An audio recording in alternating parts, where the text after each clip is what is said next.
आपको यहाँ बुलाया जाता है, आपके जो इस ज्ञान से परिचित नहीं, क्योंकि ज्ञान तो सत्संग माने से, वो सत्संग को एक सेकेंडरी थिंग समझ रहे हैं कि तो ऐसे बाद में देखेंगे, वृद्ध हो जाएंगे, जब अभी तो छोटे छोटे बच्चे हैं, ये भी तो पालने हैं। ये लोक वेद हमारे दिमाग में घर करा हुआ है। तो जो यहाँ नहीं आते उनकी सोच तो वही है। तो उनकी सोच के, उनके विचारों से आपने दुखी नहीं होना चाहिए। वो कुछ भी बोल रहे हैं, कुछ भी कहें, ये समझ लो बालक है छोटे छोटे, इनको पता नहीं। आपको वो व्यंग भी करते होंगे कि चल पड़ते हैं तीसरे दिन, हैं अपना बालक ना पाले जाते हैं, देखना कुछ दिन में इनका विनाश हो जाएगा, इतना खर्चा करते हैं। तो पुण्यात्मा उनकी बातों में ना आना, परमात्मा के विधान के अनुसार अपने आगे कदम बढ़ाना। फिर कुछ दिनों में देखना आपके घरों में इतने सुख होंगे, इतनी बरकत होगी, वो पड़ोसी जो नाम नहीं ले रहे वो देखा करेंगे झुक झुक के, ये ल्यावे कहाँ से हैं। अब पीछे हमारे भक्तों के साथ भी ऐसा ही यहाँ हरियाणा में होने लगा। कोई कहता ये तो वहां जाते हैं क्रोथा आश्रम था पहले, और उस महाराज से पीछे पैसे लाते हैं, तब इनके ठाठ हो रहे हैं। महाराज यहाँ मशीन ला रहा पीछे छापन की मैं था भिखारी, तुम्हारे पैसे में बैठे हूं।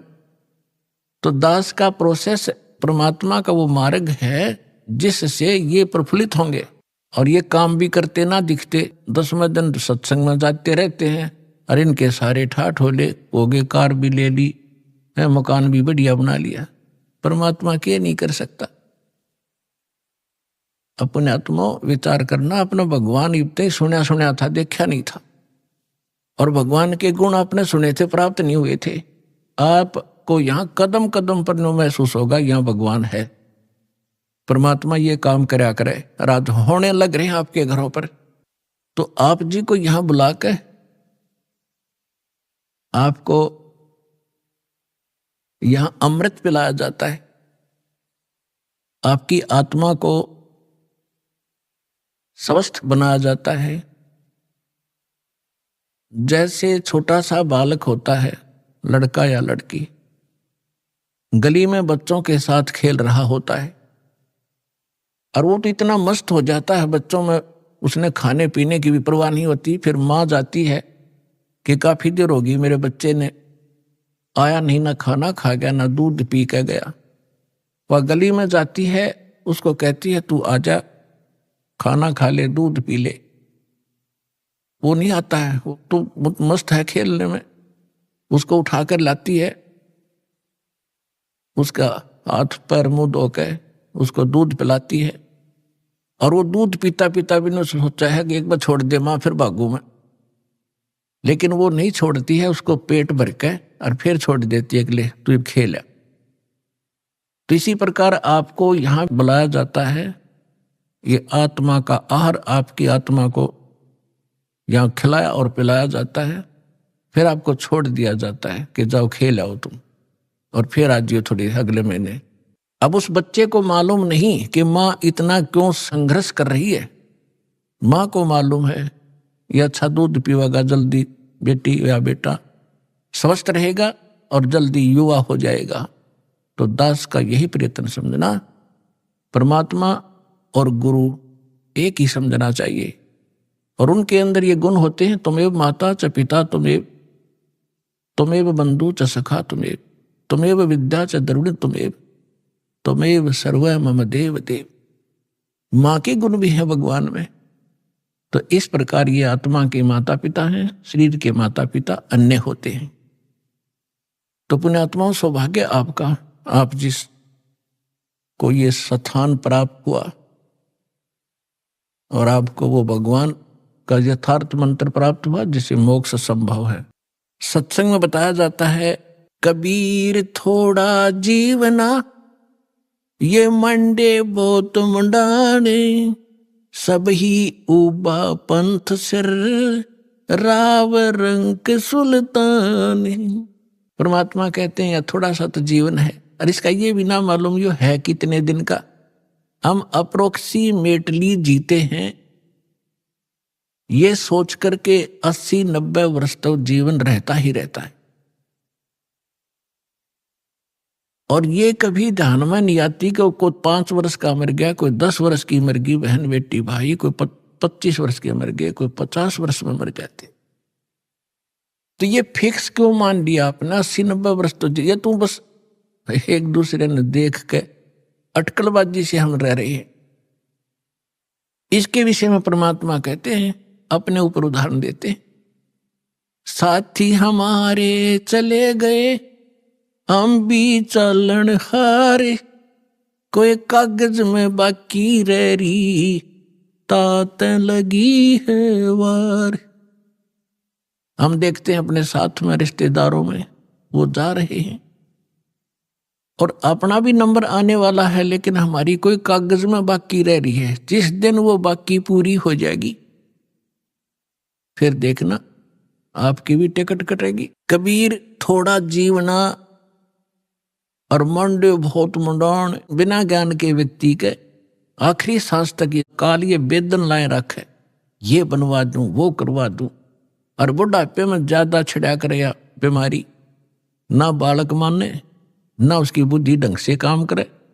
बच्चों के बीच में बेमतलब वृद्ध आदमी टांग अड़ाए रखा करे, नो कर लो, नाश करोगे तुम, फलाना ऐसे कर दिया। अब उस समय में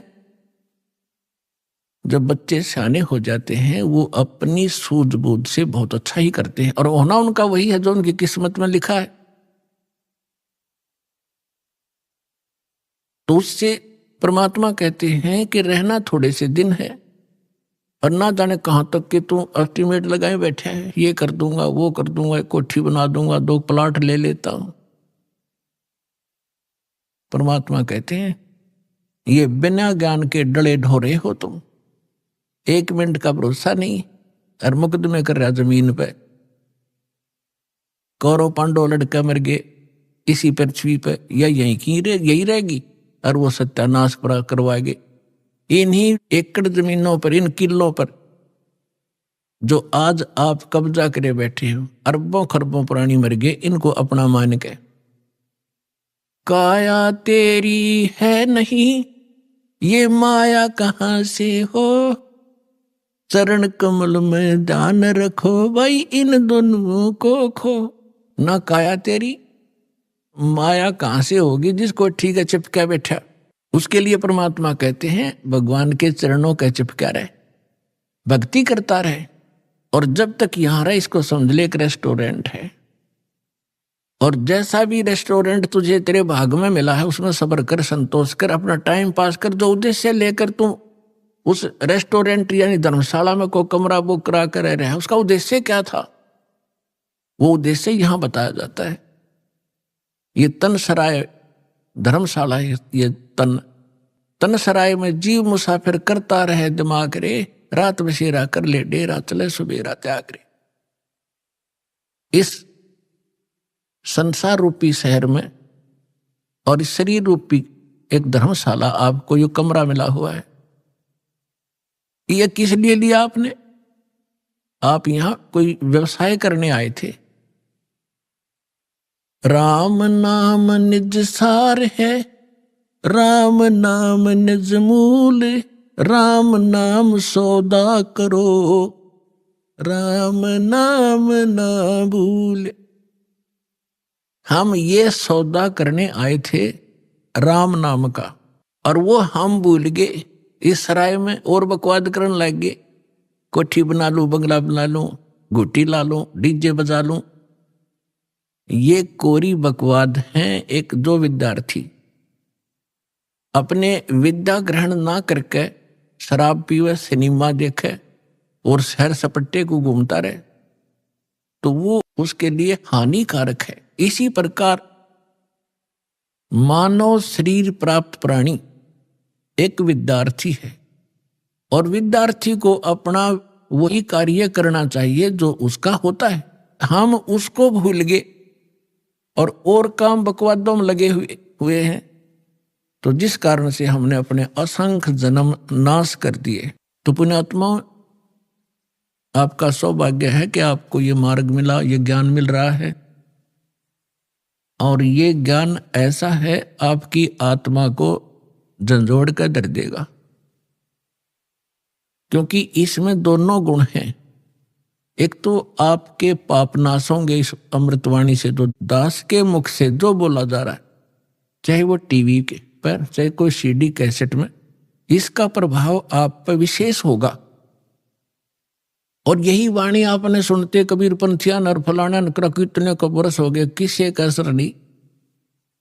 सत्संग में बैठे तो ना डलाए जाएंगे, हाँ सही जाते वो एक कर्म करेंगे जो ना करने चाहिए, क्यों उनका असर उनका हो ही नहीं सकता, वो अधिकारी नहीं है। एक राजा की रानी ने गुरु दीक्षा ले रखी थी, राजा इसका विरोधी था कि ये गुरु गरु ऐसे होते हैं, औरतों को बहकाए रखते हैं, इनसे पैसे ऐंठते रहते हैं।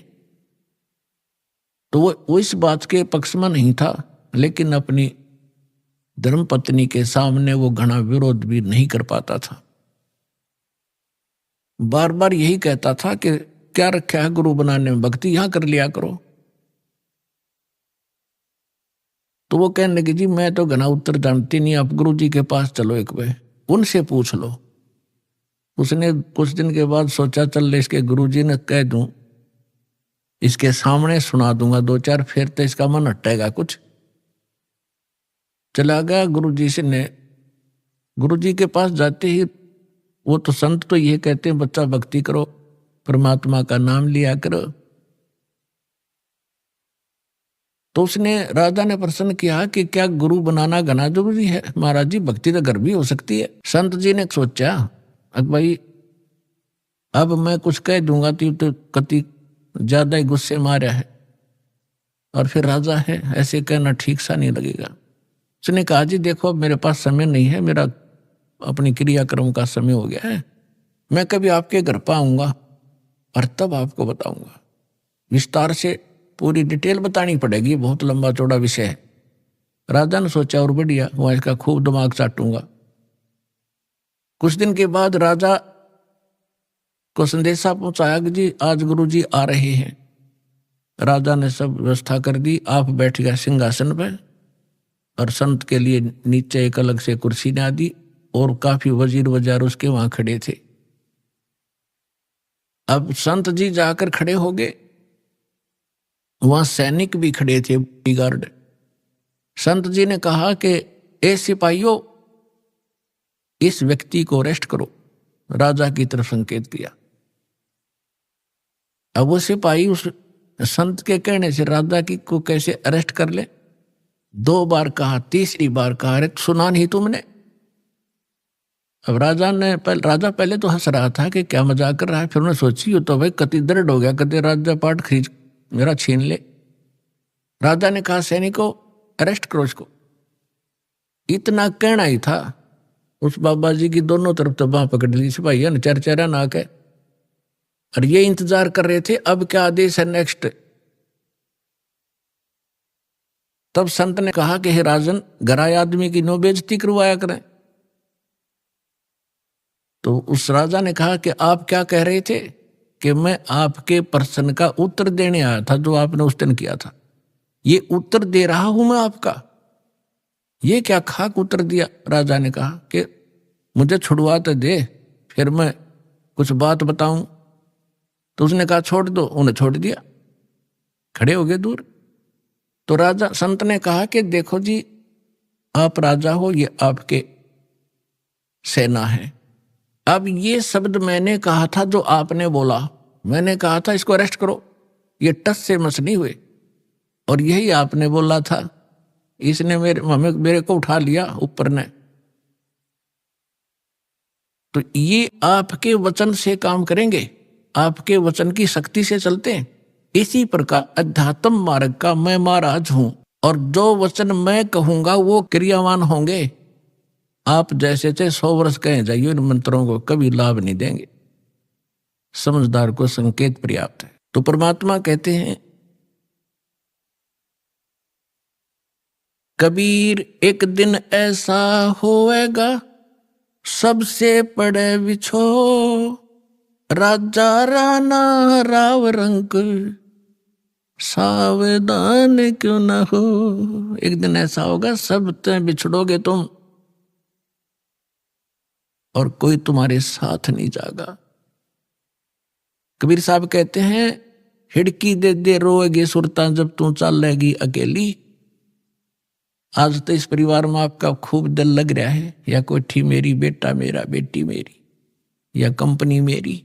जब 1 मिनट में तेरा जाने के वो कागज पूरे होंगे, तब ने क्या पछाड़ खा खा रोएगी सुरता। तो जब तू जागी अकेली, तेरा कोई आगे पाछे होगा नहीं।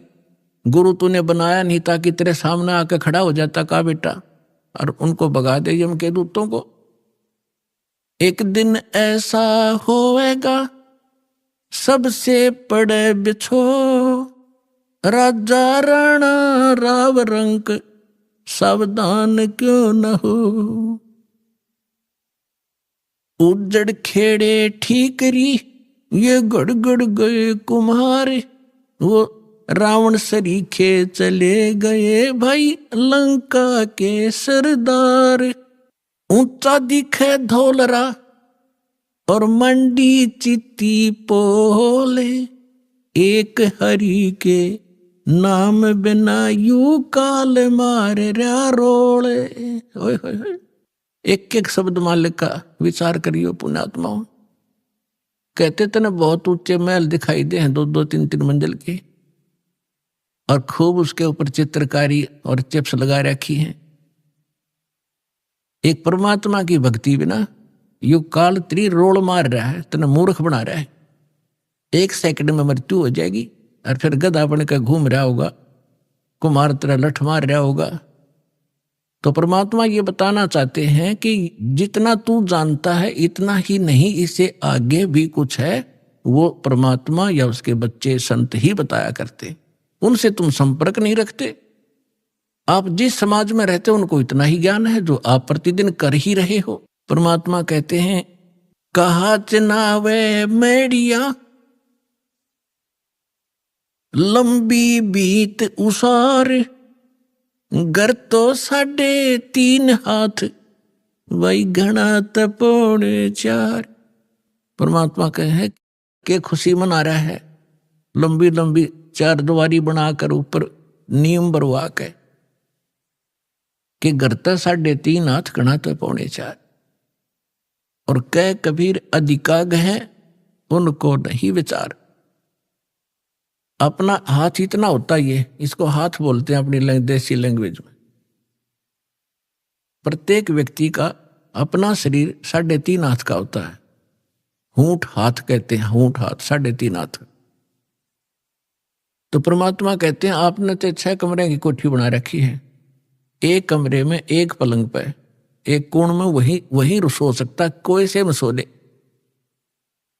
तो कहने का भाव यह है परमात्मा का कि आप जी दूसरों को देखा देखी अपने कर्म ना बिगाड़ियो। जो तेरे भाग में भगवान ने दे रखा ठीक है, 1-2 कमरे 4 दिशे तेरे बना ले, और ना भी होता तो धक्का ना करिए, उसी में टाइम पास कर ले। सिर्फ ये सोचकर ये रेस्टोरेंट है, हमने कुछ दिन टाइम पास करना है। फिर हमारा दृष्टिकोण अपने परमात्मा पर आना चाहिए, कबीर भगवान पे। ये समर्थ थे, एक वर्ड में, एक शब्द में सारे ब्रह्मांड रख सकते हैं। पृथ्वी उस पर सब घास फूस बना सकते हैं, फिर पेड़ पौधे पैदा कर सकते हैं एज इट इज, फलदार नो के नो, सूर्य चांद बना रखे। तो वो परमात्मा एक झोंपड़ी में रहा करता और एक क्रिया करके दिखा करता कि अपना वर्क भी करो, काम भी करो, राम भी जपो। इतना सच घना जरूरत नहीं है बकवादों की। यदि तुमने यहां भी सुखी रहना है और उस सुख में स्थान को प्राप्त करना है, तो फिर जब उस मालिक की तरफ देखकर आगे चलो, संसार की तरफ देखकर चलोगे, आप इस मार्ग पर बढ़ नहीं पाओगे। ठीक फिर परमात्मा कहते ज्यों राखे तो ही रहूं। कैसे ही रखे मालिक, चाहे आपने सुख कार दे, कोठी दे, नो प्रॉब्लम, पर भगवान ना भूलना। कहने का भाव मालिक का ये है, यानी कम से कम बता रहा है कि 3.5 हाथ और 3.25 का भी मकान हो तो भी संतोष करना, पर भगवान ना भूलना। अगर राम भूल गए और दूसरे की नकल के लिए किसी ने कोठी बनाई, मैं भी बनाऊं, तो बात बिगड़ेगी। भगवान कोई बालक नहीं, सब पता उसको। कि इस बच्चे को जब तक खिलौना नहीं मिलेगा यो आगे नहीं चलेगा, तो वो भी खिलौने यहाँ वो देगा आपको। ऐसी बात नहीं, बालक नहीं है। अपने बच्चे को कोई रोता नहीं देख सकता, और समर्थ धनी पिता तो कदे ना देखे। तो आप धनी पिता की संतान होगे हुई उस कबीर भगवान की, आपको किसी चीज का अभाव नहीं रहने देगा, लेकिन भक्ति करनी पड़ेगी। अब यहाँ की सतिथि बताते हैं परमात्मा कि आप किस स्थान पर रह रहे हो। साथी हमारे चले गए, हम भी चालन हारे, कोई कागज में बाकी रह रही, तात लगी है वारे। पतझड़ आवत देख कर बन रोवे मन माही, वो ऊंची टहनी पात थे आज पीले हो जाए। पात जड़नता यूं कहे सुन भई तरवर राय, अब के बिछुड़े नहीं मिले, न जाने कहाँ गिरेंगे जाए।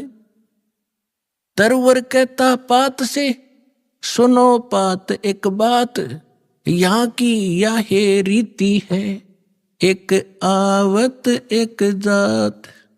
परमात्मा एक उदाहरण दे रहे हमारे लिए। क्या बता रहे हैं कि जैसे संसार रूपी वन में और एक परिवार रूपी पेड़ लगा हुआ है, पतझड़ आती है, जब उनका पत्ते झड़ने का समय आता है, उस समय परमात्मा कह रहे हैं कि पहले हरा भरा था वो वन, अब मन में रो रहा है कि कोई पत्ता नजर नहीं आ रहा, पीले होकर गिर रहे हैं। और फिर क्या बताते हैं, पतझड़ के अंदर पुराने पत्ते टूट टूट कर पीले होकर गिर जाते हैं। कोई गंदे नाले में गिरता है, कोई पशुओं के पैरों के नीचे काटा जाता है, या कोई इकट्ठा करके फूंक दिया जाता है। उसकी तुरंत बाद छोटी छोटी कोपड़ फूट आती है, और फिर वो पत्ते बनकर फड़फड़ाने लग जाते हैं। एक साल वो फड़फड़ा लेते हैं, और फिर उनकी वही दशा होती है, फिर नई कोपल आ जाती है। तो परमात्मा समझाना चाहते हैं कि आज जो हमारे जैसे बूढ़े हो गए, ये पीड़े हो गए, हम सफेद बाल साफ दिखाई दे रहे हैं, ये जान का टाइम आ लिया, और अब भी बकवाद ना छुट्टा तो फिर वो मूर्ख आदमी है। और तुरंत ही दादा की मरण का टाइम हो गया, वह पोते तैयार हो लिए, 50-60 साल वो पोते नाच कूद लेंगे, फिर उनकी वह दशा होगी। तो परमात्मा कहते तुम रह कहाँ रहे हो, कदे बुद्धि से काम लिया, और लिया तो कोई विकल्प नहीं था। आज आपके सामने विकल्प है इसका कि ये काम करके आप इसको सदा के लिए समाप्त कर सकते हो।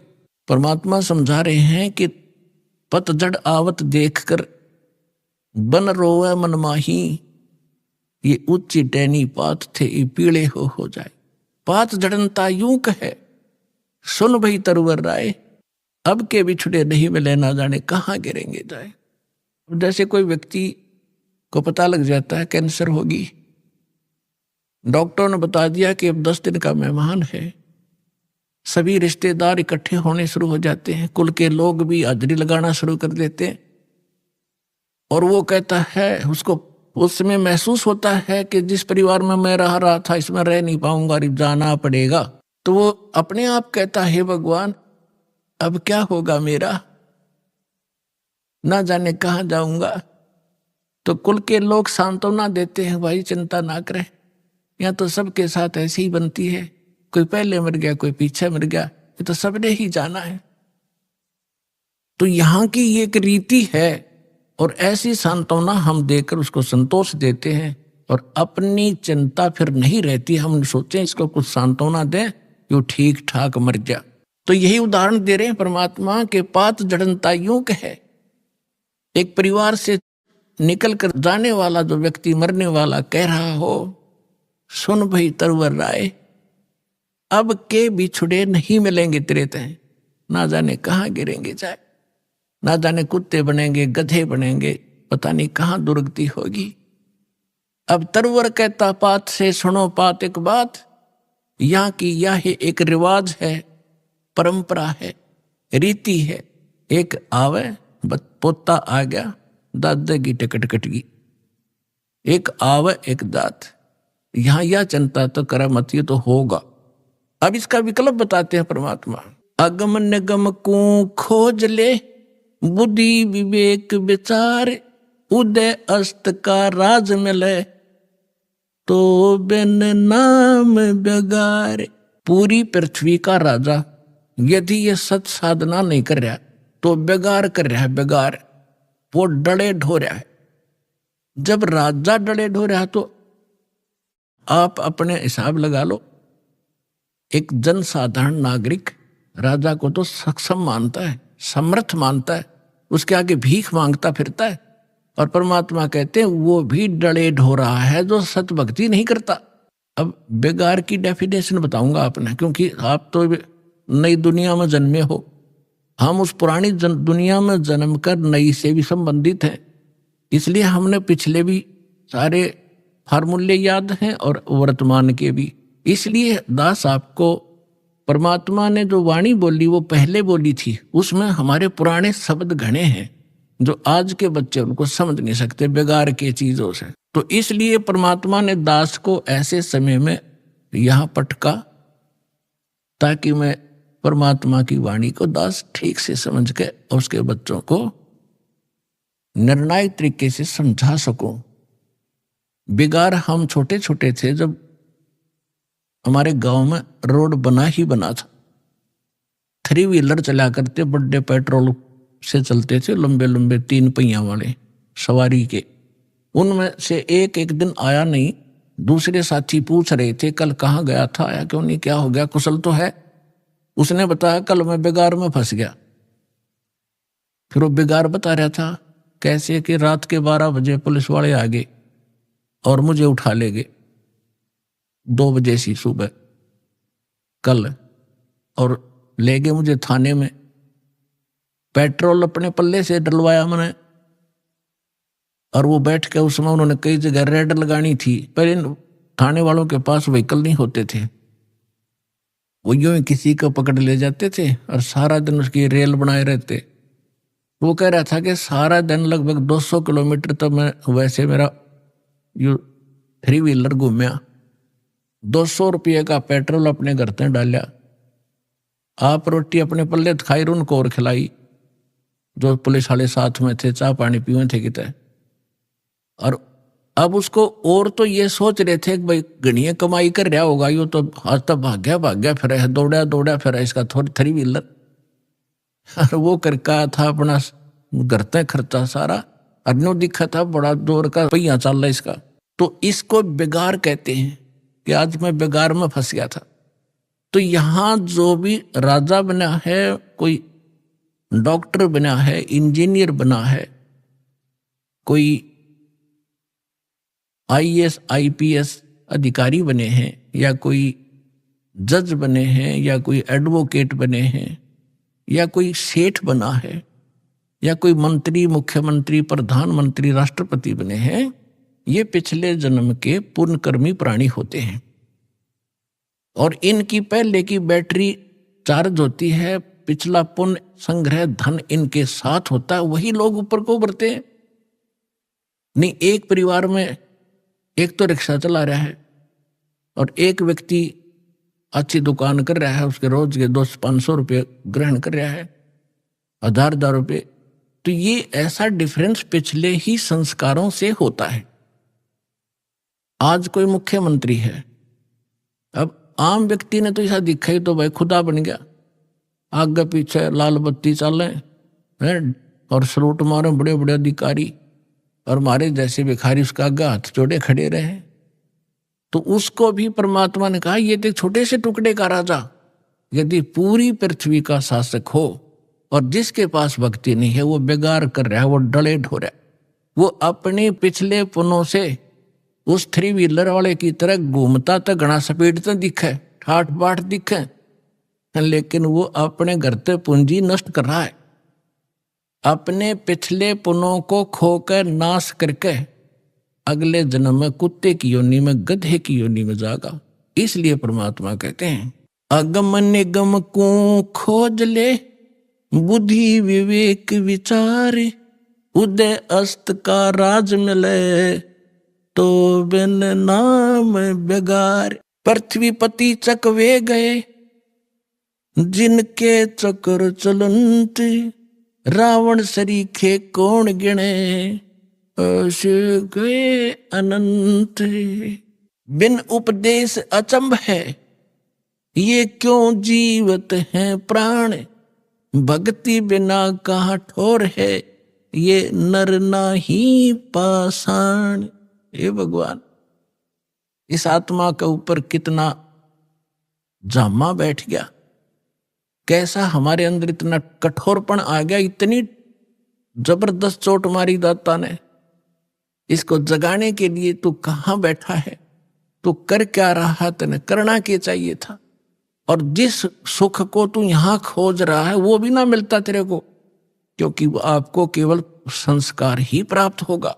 चाहे कितने कुबद कमा ले, कितनी चोरी कर ले, और कितना रिश्वत ले ले, कितनी मिलावट कर ले, कितने डाके मार ले, आपके भाग में उतना ही रहेगा, ज्यादा नहीं रह सकता। कल आपने चोरी करके 2 लाख कमा लिया, अगर कोई ऐसी समस्या पैदा हो जाएगी 4 लाख में पंडा छूटेगा। और पैसा रहा नहीं, वो कर्म बिगाड़े थे, वो जो के तू तेरे सिर पर धरे रह जाएंगे, वो तेने भोगने पड़ेंगे। तो परमात्मा कहते हैं कि बिन उपदेश, देखो उपदेश माने गुरु के शिक्षा और दीक्षा, दोनों उपदेश में आ जाते हैं। जो बिन उपदेश आश्चर्य है, अचंभ है, ये क्यों जीवत है जीव प्राण। और भक्ति बिना काठोर है, ये नर नहीं, मनुष्य नहीं है, ये तो पत्थर है। इतना विवेक नहीं रखते ये लोग।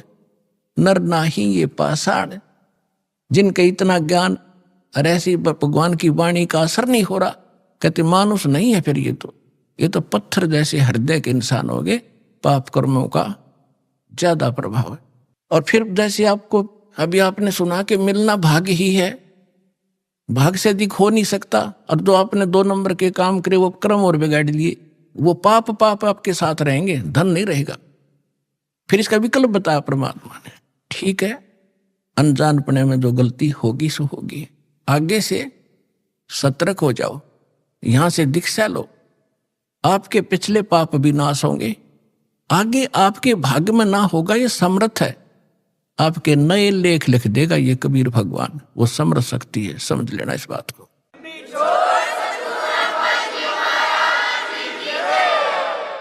बिन उपदेश अचंभ है, क्यों जीवत है प्राण।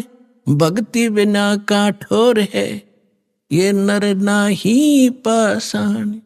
आगे गए ना बावड़े, रहते भी सब जा। बिन साहेब की बंदगी, कहीं ठोर ठिकाना ना। पुण्यात्माओं, कलेजा फटफटा होगा आपका एक दिन, जब आपका पाप कर्मों का बुखार उतर जाएगा, आत्मा निर्मल हो जाएगी, आंखों से आंसू नहीं सूख्या करेंगे जब ये वाणी सुना करोगे। अब क्या बताते हैं परमात्मा कि जो हमारे दादे परदादे पहले चले गए, उन्होंने ताकि बताया नहीं उनकी के दुर्दशा हुई, और शेष भी जा रहे हैं। अब भगवान आके बताते हैं स्वयं, और फिर उस जिन संतों से वो मिलते हैं वो संत बताते हैं। तो क्या बताते हैं कि पहले चले गए वो तो वापस नहीं आपको बताने आए, और रहते भी सब जा रहे हैं। और बिन साहेब की बंदगी, बिना भगवान की भक्ति की ठोर ठिकाना। अब यहां समस्या और आती है, भगवान कौन है, साहेब कौन है। अब ये दास ने आपको बहुत बार बता रखा है, इसको बार बार रिवाइज ना करूं, क्योंकि देखो एक तहसीलदार भी साहब है, मालिक है, स्वामी है। एक कमिश्नर, डिप्टी कमिश्नर भी, डीसी भी स्वामी है, डीएम बोल रहे कई जगह उसको। और मंत्री भी, पर मुख्यमंत्री भी साहब हैं, प्रधानमंत्री भी साहब है, राष्ट्रपति भी साहब। तो यहां कौन से साहब की तरफ संकेत किया गरीबदास जी ने, उनका कौन साहब था। अनंत कोट ब्रह्मांड का एक रुति नहीं भार। सतगुरु पुरुष कबीर हैं ये कुल के सिरजनहार। हम सुल्तानी नानक तारे दादू को उपदेश दिया। जात जुलाहा वेद न पाया वो काशी में कबीर हुआ। यानी ये भगवान भी बता दिया है वो साहेब कौन सा जिसकी भक्ति करनी चाहिए। ये वो परमात्मा है जो काशी में धानक जुल्हे रूप में कबीर नाम से आए थे। ये अनंत कोट ब्रह्मांड का स्वामी, ये है मेरा साहिब।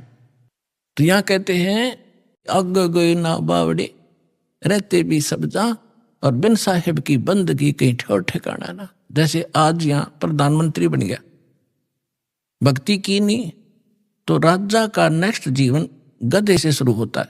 ये विधान बता रखा भगवान।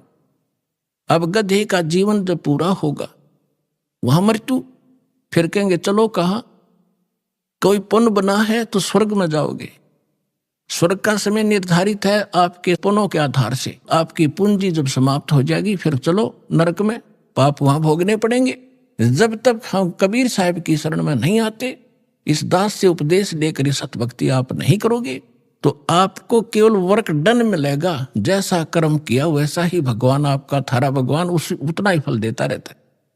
जिसको तुम भगवान मानते थे वो केवल इतना ही काम कर सकते हैं, जैसा कर्म वैसा ही फल। और ये परमात्मा आपके पाप नाश करेगा, ना भाग्य में होगा, और आपको आवश्यकता होगी नो नहीं बेमतलब डिमांड करोगे वो नहीं मिलेगा। एक विद्यार्थी जो आवश्यक वस्तु मांगता है पिता माता वही देते हैं, और वो मांगा मैंने बंदूक खिला दे कि पागल है पिताजी, विद्यार्थी को गन ला के देगा तो ऐसी डिमांड करोगे फिर नहीं मिलेगी आपको। हाँ, जो आवश्यक होगी समर्थ पिता सब कुछ देगा अपने बच्चे को, हर पल पल पर सारी सुविधा देता है, तो आप समर्थ की शरण में आ गए हो।